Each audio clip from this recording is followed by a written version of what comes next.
I pull up, roll the window down it. I pull up, roll the window down it. Yeah, I pull up, roll the window down it. Baby, you don't know what you do to me. Between me and you, I feel like chemistry. I won't let no one come and take your place. Cause the love you give, you can't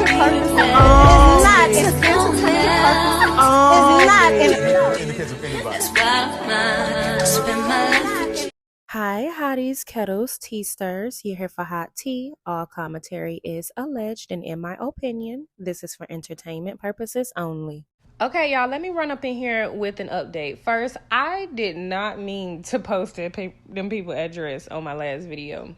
I could have sworn I blocked out both parts, and that was me moving too fast. I should have peeped that. But a lot of you guys got in my comment section, in my DMs, and y'all want to chat, so let's chat. So people have been telling me that the address that's 5 minutes away from Black, that is his office address, and that the Pettis' Road is actually close to his house. So these screenshots were sent to me, but I went ahead and did a deeper dive because Maurice, boy, you are a celebrity, right? So I'm going to do my research and I'm going to do my deep dives, whether it's about something that's on, in, or off the show. Regardless of anything, I think that you was cheating on your wife because you got arrested or you got pulled over at 11:30 in the morning and you got arrested or booked at 12 something and you had the same clothes on that you had on from last night, and in your mugshot it looks as though you had pink lipstick on. So whether you were on your way to the house from Black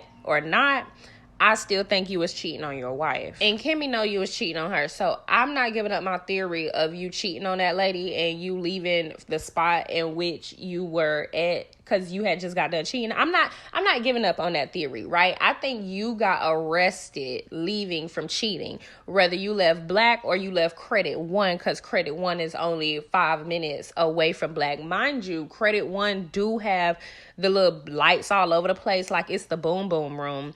But update is he got locked up on Pettis' Road or Pettis Road, and it turns out that the Pettis Road is actually closer to his house. So it's not 15 minutes in the opposite direction from his house. It's 15 minutes in the opposite direction from Credit One. And I'm not going to show y'all their address, but the Pettis Road, as y'all can see, is by the neighborhood Walmart that is by their house. So I just wanted to give y'all that update, but my theory still stands as far as him leaving from cheating on his wife, because Credit One is 5 minutes away from Black. He literally turned his entire office or whatever office is into like a freak off. It literally looks like a freak off to me, because why are blue neon lights in what's supposed to be a business complex? Mind you, whatever happened to that Benz? Because he stays showing us brand new ass cars. Where's Kimmy Jeep? They got the G-Wagon, the Jeep. They got 2 Lamborghinis, the Benz, the Audi. Not that we count in their pockets, but I'm just trying to understand why he trying to figure out how much money up in me and my husband's bank account. Which you won't find out shit, because you should have did what we did. Need to get linked up in a trust. Ain't you a lawyer, sir? Anyways, we're not really here for Cancer Hunter, okay? Because Cancer Hunter has gotten much more hype beefing with me than he's gotten being on this entire show. So I'm doing him a lot of benefit by even talking about his affairs, which I will continue to talk about and continue to dissect. And I will find out, Cancer Hunter. I'm going to find out. You should have just left me the fuck alone, ho. But let's talk about Lamh Carlos King, because I know they like to say that holding them accountable is negative and talking about the reality is negative, even though the reality, if it's negative and we're talking about it, then that's what it's going to be. If you're doing positive, then we can talk about positive. But if we're just talking and about your actions and your actions are negative, then that's what it's going to be. Like, I'm just so tired of people trying to manipulate the masses by trying to tell people that if they are talking about things that are not positive, then that is like bad, because it's their actions. Like, if your actions aren't positive and people talk about them, then that is a reflection of you more so than me, because I am not demonstrating the negative behaviors or actions. I'm just talking about the shit. So boom, variety. So people have been talking about Love and Marriage Huntsville and their viewership going down and their ratings just being down, and people not really being into the show, mainly because the cast have clearly sought out to attack an entire fan base for no reason, and they are so problematic. They have all of this vitriol toward the people that actually watch the show, that keep the money in their pockets so they can continue to put on the facade. They would rather attack us, the people that invest in the show, than actually bring awareness to what the fans, the people that watch the show, are talking about, i.e. Mel's baby mama. He's an abusive person, and instead of y'all holding him accountable for his recent actions he was actually convicted of, you guys had sought out to make it seem like the fan base are so deplorable for calling out his very actions. Sidebar, Stormy Nostradamus, we saw that you sat down and you told Mel that you were going to be inviting Martell. We still don't like you, ho. It's under the guises. The fact that you asking her about, oh, I know y'all got a lot going on, but I just wanted to let you know that I'm inviting Martell. See, I know a lot of dumbass hoes going to get that mixed up with feeling like, oh, well, at least she told Mel she's a good person. It's the fucking principle. It's the integrity. Why is it that you even want to be around a black man that is attempting to put out revenge pee on a woman that brought you on this platform?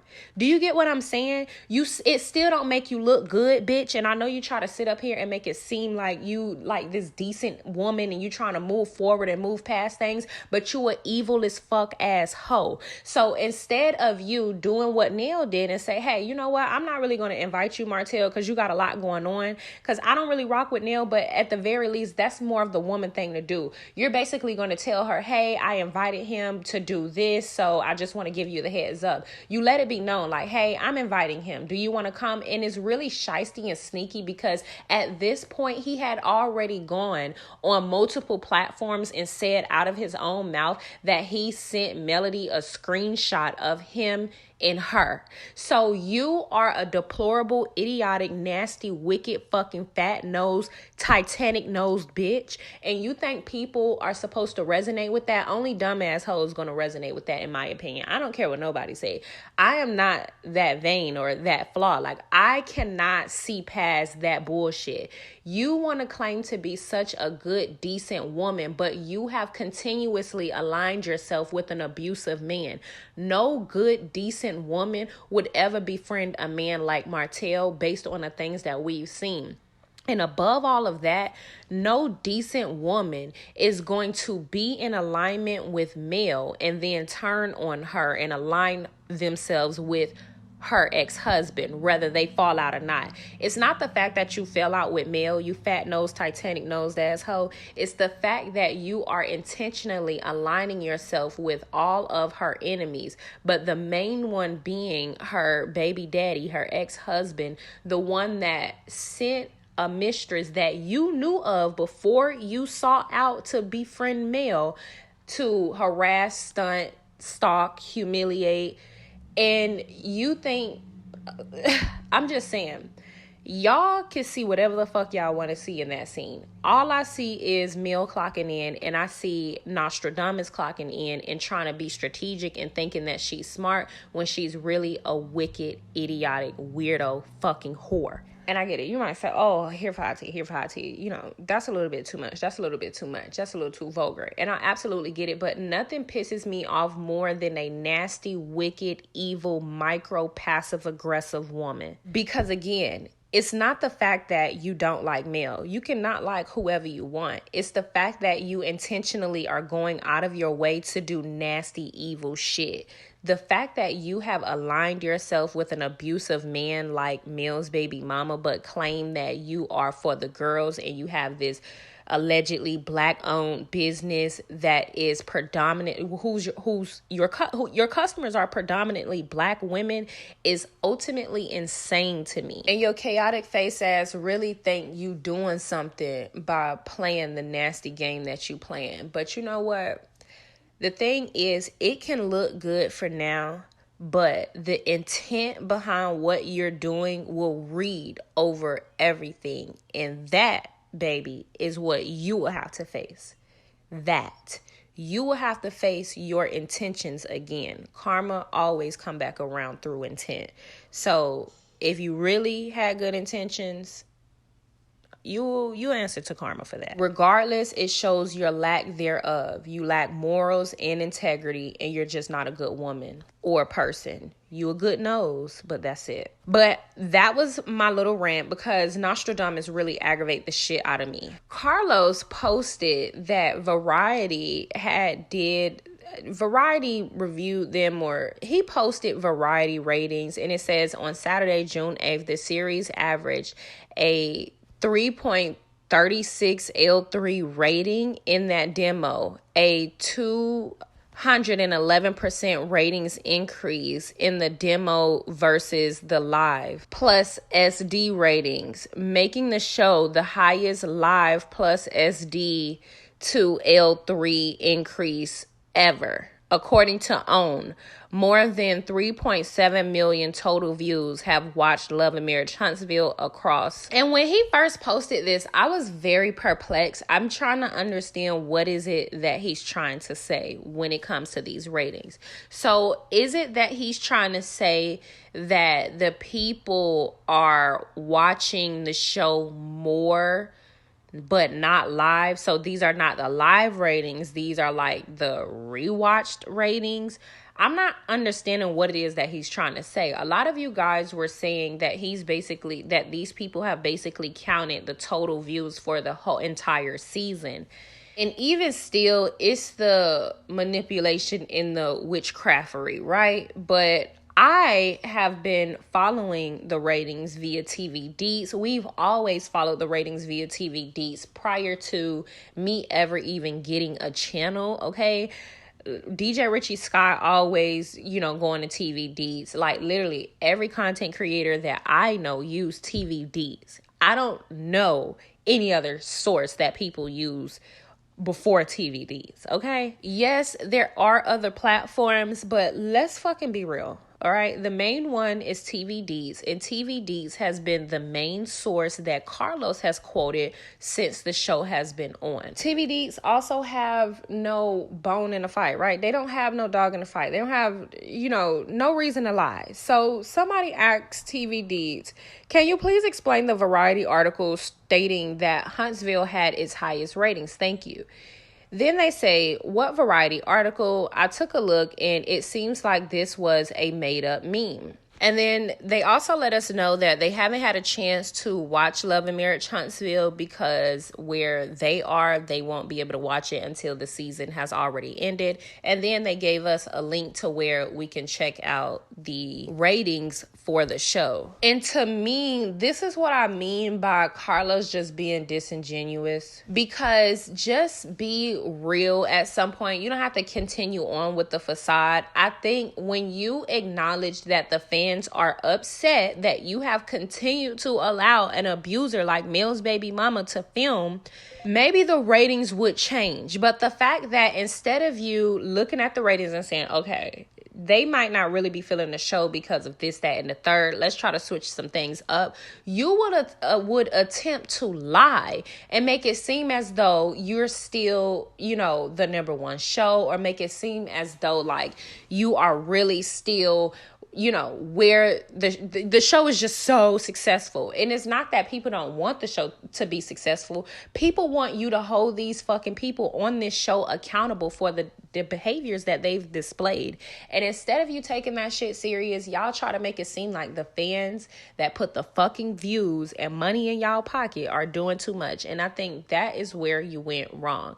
Instead of you just acknowledging what the fucking people want to see that have been watching this show and have invested their time and energy in this show, you try to throw them under the bus. You try to make it seem like they're bitter, they're crazy, they're deplorable, they do too much, they're cult-like, etc. When you can literally just look at the screen and take the abuser off the screen. People don't even really care. People haven't really stopped watching because the Scotts are on the show or Nostradamus is on the show. They don't necessarily like them.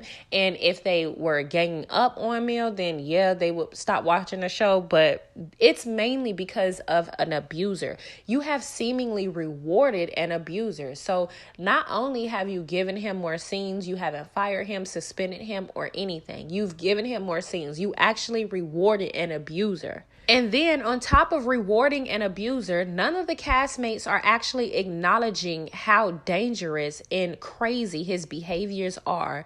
They are minimalizing it, sweeping it under the rug, and making it seem as though the fans are more crazy than the motherfucker trying to put revenge P on his ex-wife that he cheated on for 5+ years and had a baby on.